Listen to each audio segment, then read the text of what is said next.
우리가 일단 주목할 것은 이름. 자, 여기서 말한 이름은 하나님의 이름이겠죠. 자, 하나님의 이름 그리고 거룩입니다.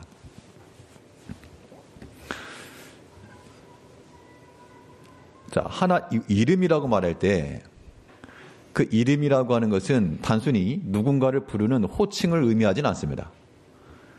당연히 사람의 이름이 있다라고 하는 것은 그 사람을 부르는 그러한 호칭이 맞는데, 그런데 이 하나님의 이름이라고 하는 것은 단순한 호칭을 의미하지만 않습니다. 그 호칭에, 그 이름에는 본질이 들어가 있는 거예요. 본질. 그래서 우리가 하나님의 이름이라고 말할 때는 우리가 통상적으로 말하는 사람의 이름, 그런 의미가 아니라 사람의 별칭이라고 이해하는 게 더 가깝습니다. 어떤 사람을 가리켜서 처음 본 사람인데도 불구하고 저 사람은 책벌레야 그랬다 그러면 실제로 벌레라는 게 아니라 책벌레야라고 하는 그 별칭 속에서 그 사람의 본질이 드러나는 거죠. 무엇을 많이 본다? 그 사람은 책을 많이 본다. 그렇게 할 수 있겠죠. 또 어떤 사람은 저 사람은 자린고비야. 그렇게 얘기를 했다. 그러면 저 사람은 돈 쓰는 걸 좀 인색한가 보다. 그런 성향을 알 수가 있겠죠. 그렇게 불려지는 이름과 명칭이 있다 그러면요. 자, 하나님의 이름도 마찬가지입니다. 우리가 하나님이라고 말할 때는 당연히 우리는 호칭으로서 하나님을 말하지만, 그러나 하나님의 이름 속에는 그의 본성과 특징이 잘 나타나기 때문에 우린 그 하나님 이름에 대한 뜻과 의미를 정확히 알고 말해야 됩니다. 하나님의 이름을 정확히 알고 말하는 것은 곧 우리의 신앙 고백과도 같은 거예요. 그러니까 보시면 이제 알겠지만 하나님의 이름을 말하는 것 그 자체가 굉장히 큰 신앙적 고백인 겁니다. 그럼 성경에는 하나님을 가리켜 어떻게 표현했는가? 먼저 첫 번째로 이 엘로힘이라고 표현되어 있는데요. 통상적으로 히브리어로서 엘로힘 그러면 강하고 능하신 하나님, 경외의 대상으로서의 하나님, 일상적인 호칭, 통칭으로서의 그런 하나님이라고 하는 의미를 갖고 있습니다. 그러니까 우리가 보통 우리가 하나님이라는 그 단어 속에는 유일하시다, 하나가 없다, 혹은 하늘에 계신 하나님이다, 신이자, 그런 의미로서 쓰이겠지만, 그러나 성경에서 말하는 그 하나님의 의미에는 힘 있고 능력 있고 경외의 대상이신 분이다 라는 뜻이 있다는 겁니다. 그때 우리가 하나님을 섬깁니다 라고 말할 때는 그냥 이름으로 하나님이 아니라 우리의 경배받으시고 우리의 경외의 대상이신 그 실체 되신 존재, 그를 생각하면서 하나님이라는 이름을 부를 때 그게 우리 바른 신앙 고백인 거죠. 아시겠지만 성경에 보면 여러 가지 명칭들이 있는데요. 이건 예전에 한 번씩 다 살펴봤던 얘기죠. 몇 가지만 추려봤는데요. 두 번째는 그 엘샤다이라고 하는 이름이 있습니다. 엘샤다이. 그러니까 구약에서 말하는 하나님의 명칭에는 엘 시리즈가 있고 여호와 시리즈가 있는데, 엘로 시작하는 단어가 있고 여호와로 시작하는 단어가 있습니다. 엘이라고 하는 게 하나님을 가리키고요. 특히 엘샤다이라는 뜻은 전능하신 하나님이라는 뜻입니다.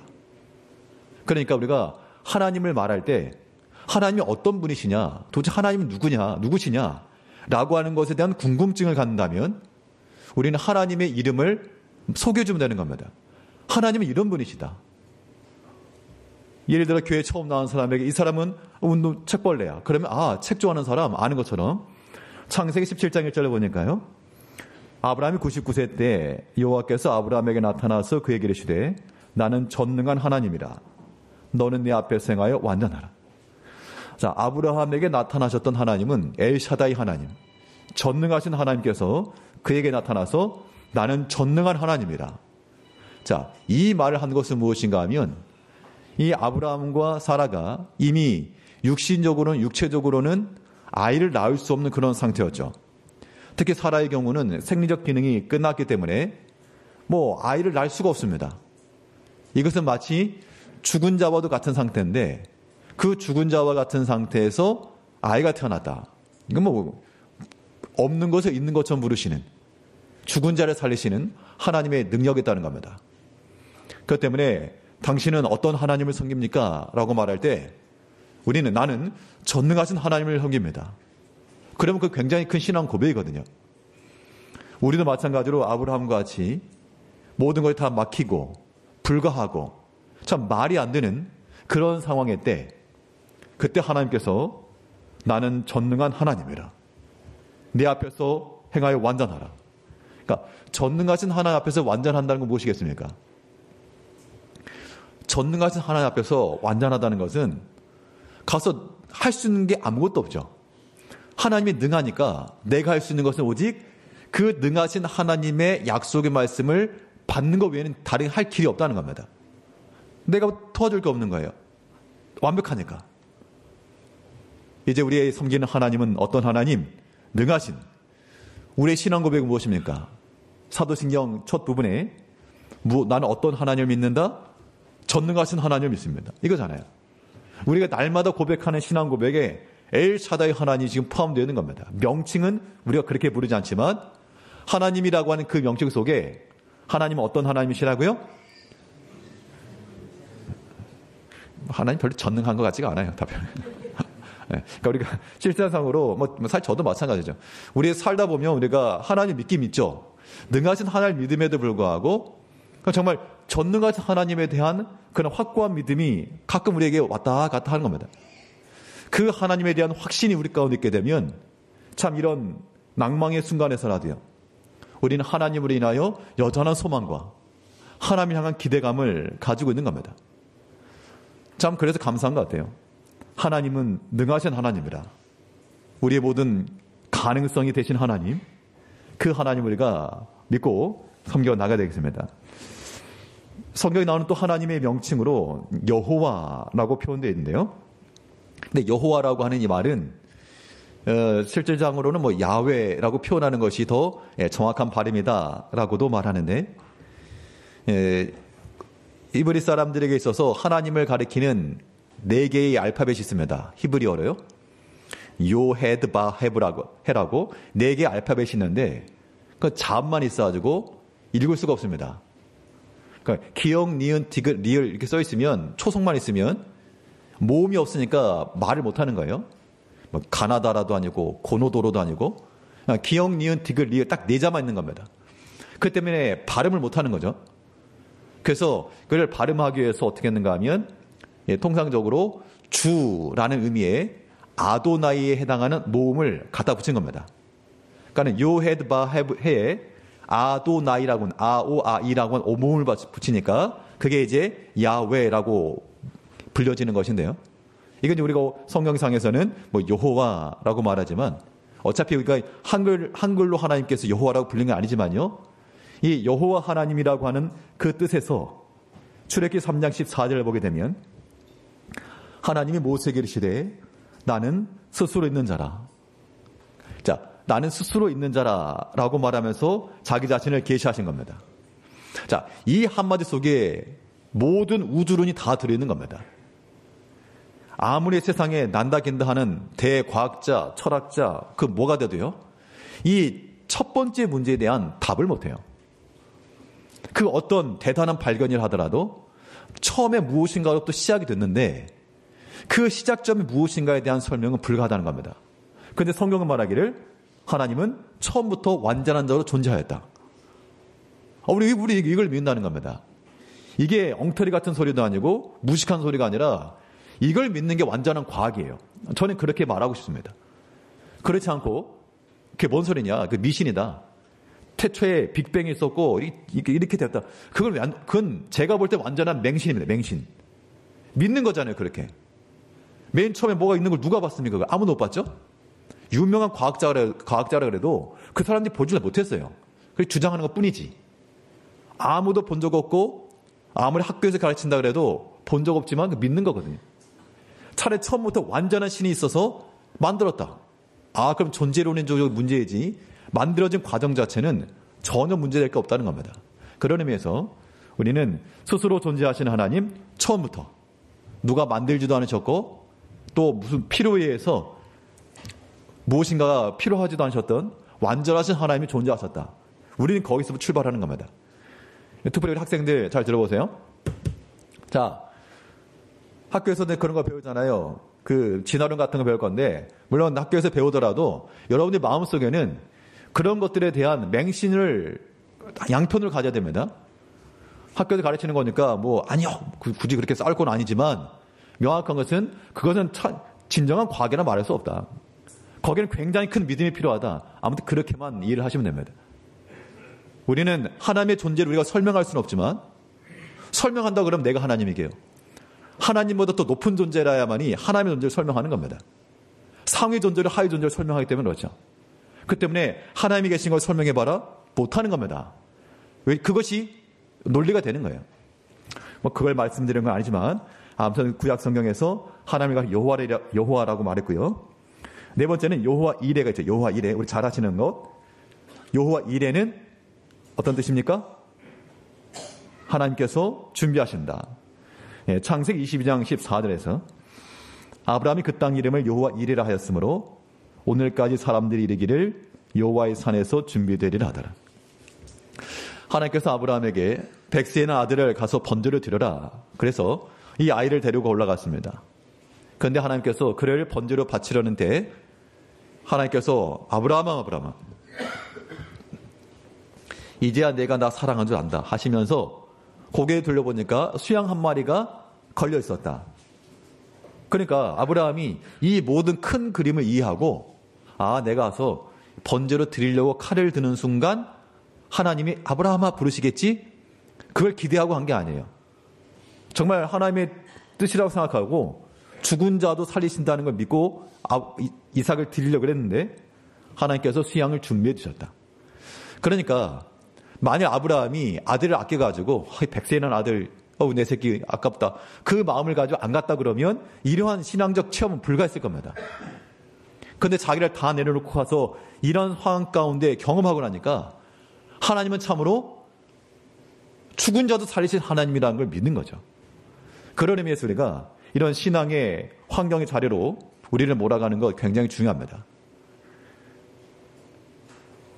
뭐 선교 다녀온 지 얼마 안 됐기 때문에 뭐 설교 때마다 항상 선교 할까봐 그렇게 생각하실까봐 그렇지만 어차피 사골 국물이라서 계속 물고 먹어야 됩니다. 당분간은. 우리 학생들이나 청년들에게도 마찬가지로 그런 근본의 기회들이 어떻게 보면 하나님에 대한 그런 완전히 뭐 알았다 그렇게 말은 못하겠죠. 그래도 이런 것들이 어떠한 변화의 과정들 성장의 단계들 된다 그러면 해야죠. 그런 것을 놓고 성도님들도 돈이 많이 들어요. 그런 거 말고 아니 다른 것도 할 판에 아이들의 신앙이 자라고 청년들의 신앙이 자라고 선교적 관점이 열리고 그렇게 된다는데 우리가 얼마든지 할 수 있으면 얼마든지 할 수 있는 겁니다. 그런 거죠. 그래서 어떤 사람이 그렇게 말합니다. 나의 신앙을 물어보려거든 나 딱 몇 마디만 하겠다. 여호와 이레 하나님. 내 인생의 길 앞에서 나를 위해 준비하실 하나님. 그 하나님을 온전히 믿는다는 것 우리의 큰 신앙인 거죠. 다섯째로는 여호와 니시라고 하는 단어인데요. 이 깃발이라고 하는 것은 약간 전투적인 개념입니다. 군부대에서도 깃발, 군기를 앞세우고 나가죠. 그러니까 상징입니다. 상징. 내가 어느 부대에 속했다. 내가 어느 누구의 군대이다. 이걸 나타내는 것인데 여호와는 나의 깃발이라는 뜻은 우리는 여호와의 군대라. 우리의 선봉은 하나님이 서셨고 우리는 하나님의 뜻을 따라 움직이는 그의 군대다라고 하는 걸 보여주고 있죠. 그래서 출애굽기 17장 15, 16절에서 모세가 제단을 쌓고 그 이름을 여호와 니시라 하고 이르되 여호와께서 맹세하시기를 여호와가 아말렉과 더불어 대대로 싸우리라 하셨다 하였더라. 우리의 깃발 대신 앞서 나가시는 선봉에 서신 하나님께서 우리를 위해 대신 싸우시고 앞서 나가시고 그때 우리가 모든 영적 싸움에서요 우리가 여러 가지 어려움과 두려움이 있을 때 그때 우리는 여호와 니시 하나님을 찾고 하나님은 나의 깃발이다. 하나님 의지해서 선봉에 서신 주를 따라 나가고자 하는 그 마음을 갖는 거 이거 하나님 이름을 정확히 아는 것이고요. 하나님 본질이라는 겁니다. 그리고 여호와 라파 우리가 여호와 라파 우리 찬양을 읽기 때문에 잘 알죠. 치료하시는 하나님 모든 질병과 모든 재앙 가운데서 우리를 구하시고 치료하실 하나님 출애굽기 15장 26절을 보게 되면 나는 너희를 치료하는 여호와입니다.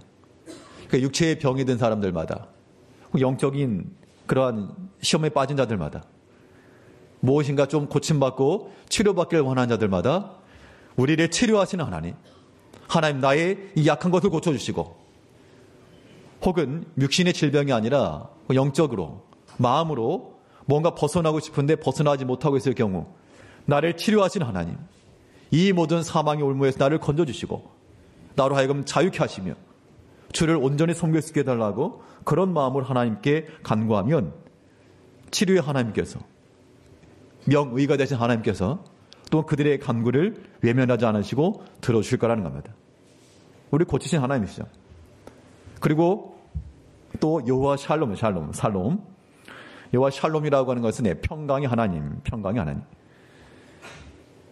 사사기 6장 24절에서 기드온이 지금 대적들이 쳐들어와서 무서워하고 있는 그때에 기드온에게 두려워하지 말아라, 내가 너의 평강이 될 것이라 라고 하는 그런 말씀을 하고 있는 겁니다.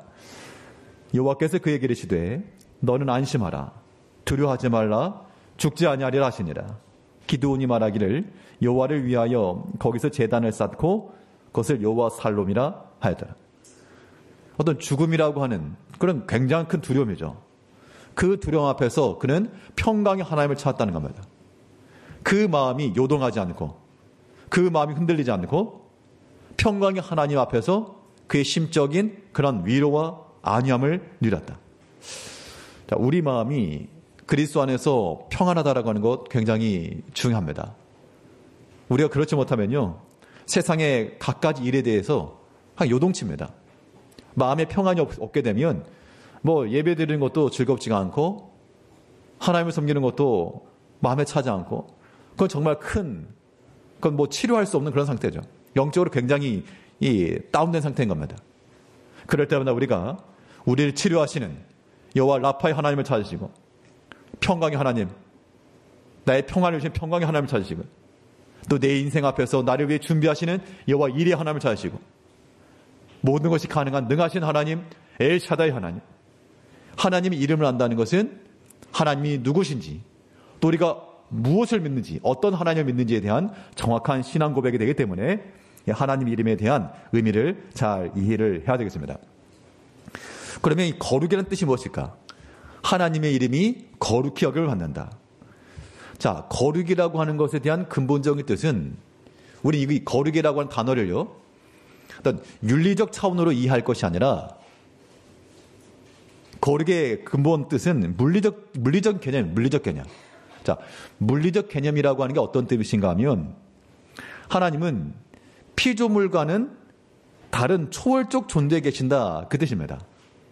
그러니까 우리와 구별되고 뭐 동떨어져 있다, 우리 모른다가 아니라 피조물과는 완전 다른 초월적인 존재로 계신다, 따로 구별되었고 떼어져 있다, 그게 거룩이란 뜻인데, 그걸 위해서 우리가 거룩을 실천하는 길이 되는 것은 말 그대로 우리가 하나 앞에 구별된 존재로 사는 겁니다. 그게 거룩을 이루어가는 거예요. 그래서 하나님 앞에 우리의 시간을 또 따로 떼어드리는 것이고요. 그러니까 따로 구별했다, 물리적으로 구별해낼 수 있는 것이 바로 거룩함에 속한 겁니다. 어떤 물질이며 시간이며 우리의 모든 삶에 있어서 주를 위하여서 따로 분리시켜 놓는 것, 그게 필요하고요. 또 뿐만 아니라 우리는 윤리적으로 접근할 때 하나님과의 언약 관계성 속에서 우리가 하나님의 언약을 깨면 하나님이 언약을 깨지 않으시니까, 우리가 하나님과의 그 언약을 깨게 되면 그것은 하나님의 거룩한 이름을 회방하는 겁니다.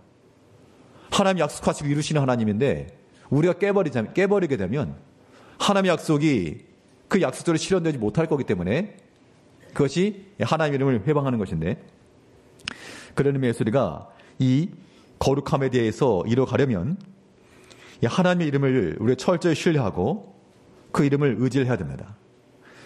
시편 33편 21절을 보게 되면 우리 마음이 그를 즐거워하며 우리가 그의 성호를 의지하였기 때문이로다. 자, 여기 성호라고 하는 것이 그의 거룩한 이름입니다. 그러니까 하나님의 이름과 또한 하나님의 거룩함이라고 하는 것이 그 이름 속에 드러났다, 그 얘기 때문에 우리가 그의 성호를 의지하였다. 하나님의 거룩하신 이름을, 그의 이름을 의지하였다라고 하는 것은 하나님을 구별했다는 게 뭡니까? 수많은 사람이 있는데 그 가운데서 특출난 능력이 있는 한 사람을 구별해냈다? 그럼 그 사람을 능력 있게 만든 거죠. 그 사람을 영광스럽게 만들었다는 겁니다. 우리 삶 가운데서 우리가 하나님의 이름을 부르고 능하신 하나님 믿고 부르는 겁니다. 나를 고치시는 하나님 믿고 부르는 거죠. 평강의 하나님 믿고 부르는 겁니다. 그러한 하나님의 이름을 의지하고 나가면 그것 자체가 하나님의 이름을 거룩하게 여기는 것입니다. 우리의 그런 신앙 행위들을 통해서 하나님의 이름이 거룩하게 된다. 거룩하게 된다라고 하는 게 그렇게 호칭을 받는다. 우리를 통해서 하나님이 거룩함을 받으신다라고 하는 뜻입니다. 실천적 측면에서 우리가 해야 될 게 바로 이런 겁니다. 그래서 하나님의 이름을 우리가 철저히 신뢰할 것. 하나님의 이름은 앞에서 본 것처럼 능하신 하나님이요. 우리 인생의 삶 가운데 필요한 것을 능히 준비하실 수 있는 하나님이시요. 우리의 모든 약한 것을 고치시는 하나님이요. 불안과 두려움에 떨고 있는 우리를 또한 평강 가운데 인도하실 수 있는 하나님이요. 그 하나님 믿고 나가는 자들은 이 믿음 안에 견고해질 수밖에 없는 겁니다. 흔들릴 이유가 없고 또한 불안과 두려움과 분쟁과 다툼 가운데 나갈 이유가 없습니다. 왜냐? 하나님이 지키시고 인도하시고 채우실 거기 때문에 이런 믿음이 우리 가운데 확고해야 되겠고요. 이 거룩함을 실천하기 위해서 어떻게 될 것인가? 하나님을 가까이 하는 자들을 통해 하나님께서 그의 거룩하심을 나타낸다 그랬습니다. 우리가 하나님의 이름을 거룩히 여김을 드린다는 것은 하나님을 가까이 하고, 여기서 가까이 한다라고 하는 것은 예배와 연관성이 있습니다. 우리가 하나님 앞에 참된 마음을 가지고 예배하러 나오는 것, 이게 이제 하나님 앞에 가까이 나온다. 우리 영적으로 가까이 하는 것도 마찬가지지만 어떤 물리적으로요. 하나님 앞에 예배하러 나오는 그 자체가 우리 자신을 하나님 앞에 구별해 놓는 것이고 또 그러한 하나님을 가까이 하는 그 예배 삶 속에 하나님께서 그의 거룩하심을 나타내실 것을 말씀했습니다. 레위기 10장 3절 말씀을 보게 되면 이는 여호와의 말씀이라 이르시기를 나는 나를 가까이 하는 자 중에 내 거룩함을 나타내겠고 온 백성 앞에서 내 영광을 나타내리라 하셨느니라. 자, 하나님의 거룩함이 어디서 나타나는가? 나를 가까이 하는 자. 하나님의 말씀을 듣고 가까이 하는 그런 개인 영적인 신앙생활도 포함되고요. 또 그 당시는 하나님을 가까이 한다라고 하는 건 성막까지 나가야 됐습니다. 광야 시대에는 하나님의 성막이 있었고요. 또 하나님을 경외하는 자들마다 진 밖에 따로 회막이라는 게 있었고요. 그곳으로 나아갈 때 하나님께 가까이 나가는 것이었는데 그것이 오늘날 우리에게 하나님 앞에 예배의 자리로 나가는 것이라면 그 예배와 하나님 앞에 나가는 우리의 모든 발걸음을 통해 하나님이 그의 거룩하심을 나타내신다. 우리의 거룩함을 실천하고 우리의 정결함을 실천하기 위해서도요. 다른 걸 떠나서 아무튼 예배라고 하는 그 자리에 힘써서 참여들 하시는 거 이건 필요한 겁니다. 하나님의 거룩함이라고 하는 것이 하나님을 가까이 하는 자, 특별히 하나님 앞에 나가기 위해서 그의 발걸음을 인도하는 그런 예배자의 마음을 통해 하나님의 영광 받으시고 거룩히 여김을 받는다 그랬으니까 우리가 다른 걸 떠나가지고요. 이 한 주 동안에도 하나님의 이름을 거룩히 하기 위해서라도 힘써 예배에 참여를 하시고 또 물리적으로 예배당에 가까이 나오지 못하신 분들은 매 시간마다 또 온라인으로라도 이렇게 힘써 들으시고 그렇게 해서 하나님 앞에 예배하는 일을 힘쓰셔야 됩니다. 우리 기도 제목 가운데 이런 거잖아요. 예배 시간마다 하나님의 말씀을 사모하게 하시고 또 사모하는 자들은 은혜를 받게 하시고 이게 공통의 기도 제목이니까 혹시라도 하나님의 말씀 들어도 모르겠다. 마음에 안 든다. 그렇게 하지 마시고 하나님의 말씀을 듣길 원하시고 사람이 은혜를 주는 게 아니고 하나님께서 겸손한 자에게 은혜를 주시니까 은혜 받지 못함의 목적은 은혜 받지 못하는 것의 원인은 1차가 목사에게 있는 게 아니고 1차가 본인에게 겸손한 자에게 은혜를 주신다고 그랬으니까 성경 어딜 봐도 설교 잘하는 사람을 통해서 은혜를 준다고 안 그랬어요? 겸손한 자에게 은혜를 준다고 그랬으니까 우리 마음이 겸손하고 하나님의 은혜 말씀을 사모하시고 그러면 참 하나님의 말씀이 꿀과도 같이 우리 영혼에 떨어질 것이나 하나님을 가까이 하셔야 되겠고요. 또 이 거룩함을 실천하는 방편으로 주의 날을 지키라 그랬습니다. 자, 구약에 나오는 안식일 규례는 더 이상 우리가 제 7일 안식일을 지키는 건 아니지만 그 안식일에 관한 그 규례가 우리 연속성으로 주일로 연결됨을 우리는 알고 있습니다. 안식일이 주일로 이렇게 연장되고 확장된 것에 대해서는 몇 번 말씀드렸으니까요. 물론 우리가 구약에 있는 안식일처럼 이거 하지 말고 저거 하지 말고 그건 아니지만 그날 그 마음을 가지고 지켜나가는 것은 우리에게 필요한 겁니다. 예레미야 17장 22절을 보게 되면 안식일 규례에 관해서 말씀하면서 안식일에 너희 집에서 짐을 내지 말며 어떤 일이라도 하지 말고 내가 너희 조상들에게 명령함과 같이 안식일을 거룩히 할지어다. 왜 안식일을 거룩히 하라고 했을까요? 하나님께서 그날을 구별해 놓으신 거예요. 이런 거죠. 에덴 동산을 만드시고 거기에 선악을 알게 하는 나무를 만드시고 이거는 건들지 마라. 왜 그걸 만들었대? 오늘 그렇게 말할 게 아니라는 겁니다. 이 동산의 주인이 하나님이시다. 이 동산의 주인이 하나님이시다라고 하는 것을 알게 하시기 위해서 그 수많은 것 가운데 딱 하나 선악을 알게 하는 나무는 건들지 마라. 노터치를 하신 겁니다. 우리가 살아가는 인생의 날 동안에 수많은 날들이 있지만 이 날은 하나님의 주인이다 라고 하는 것을 명확히 하기 위해서 너희가 이 안식일을 지켜라. 오늘날은 우리가 계시록에 나오는 것처럼 주의 날, 분명히 주의 날이라고 표현된 이 날, 주님께서 부활하신 날이요. 이 날을 통해서 우리가 살아가는 모든 날 가운데 하나님이 주인이시다라고 하는 것을 인정하고 나가는 겁니다. 그러니까 주일에 그냥 하루 쉬는 날이 아니고요. 그러니까 교회에 나오는 그 날이 아니라 하나님이 주인이시다라고 하는 걸 인정하는 거고요. 그런 의미에서 우리가 그런 마음으로 주일을 지켜나가는 겁니다. 그러니까 구약의 율법처럼 그렇게 행하지 않을지라도 그것을 성도님께서 그냥 넓게 가져가시면 안 돼요. 오늘날의 작금의 현실이라고 하는 것은 넓어져 버렸습니다만 그러나 우리의 신앙이라고 하는 것들은 옛 길로 주일 하루 우리가 스스로 제한하고 율법주의를 말하는 게 아닙니다.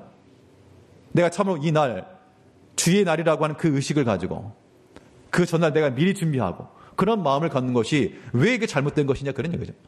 우리 그런 마음들을 가셔야 됩니다. 그리고 어떤 주일에 관계돼서는 알게 모르게 그냥 그렇게 하지 마시고 그냥 주일은 온전히 포기하십시오. 주일은 다른 거 다 포기하시고 오직 하나 앞에 구별되었다. 그런 마음을 가지고 주일을 잘 지키길 바라겠고요. 마지막으로 이 거룩함의 실천을 어떻게 할 것이냐. 주의 이름을 찬송함에 있습니다. 찬송함에. 자, 천사들의 관한 기록을 보게 되면 천사들이 밤낮을 하는 게 무엇입니까? 두 개의 날개로 날고 두 개의 날개로 눈을 가리고 두 개는 발을 가리우며 거룩하다 거룩하다 거룩하다. 그 천사들은 성경에 보게 되면 계속 하나님의 거룩하다 거룩하다 거룩하다 하나님을 찬송하는 그 목적을 가지고 있다는 겁니다. 이 말인즉슨 우리 성도들의 찬송과 하나님을 향한 그러한 이 모든 찬양 속에 하나님 또한 거룩히 여김을 받으신다는 겁니다. 시편 71편 8절 말씀을 보게 되면 주를 찬송함과 주께 영광 돌림이 종일토록 내 입에 가득하리이다. 우리 마음속에 하나님을 찬양하는 것과 주를 찬송하는 것이 가득하면 그런 마음은 분명 하나님께로 기울어진 마음이 분명하고요. 다른 세상 노래 제잘제를 거리는 것보다 하나님을 향한 그 찬양과 찬송의 소리가 나온다는 것은 우리 마음이 하나님께 기울어졌다는 증거죠. 그 찬양 속에 하나님께서 임하신다. 주를 찬송함과 주께 영광 돌림이 종일토록 내 입에 가득하리라. 하루 종일 아무튼 찬양 틀어놓고 말씀 틀어놓고 하는 것도 우리 신앙생활에 좋은 도움이 될 겁니다. 하나님의 이름은 하나님의 본성이요 하나님의 본질입니다. 그 하나님의 이름을 우리가 잘 알고 그 이름을 고백하는 신앙 고백이 필요하겠고요. 또 거룩함을 실천을 위해서 하나님을 날마다 가까이 하시고 또한 주의 날을 귀히 여기며 우리 입에 죄의 찬송과 영광이 뭔토록? 종일토록. 하루 종일토록 항상 끊임없이 내 입에 가득한. 그래서 하나님의 이름을 영광스럽게 하며 하나님의 이름을 거룩히 행해나가는, 하나님의 이름이 거룩히 여김을 받는 것을 실천하며 살아가시는 우리 거룩한 주의 성도들 되시길 바라겠습니다. 예, 기도하시겠습니다. 우리를 지으시고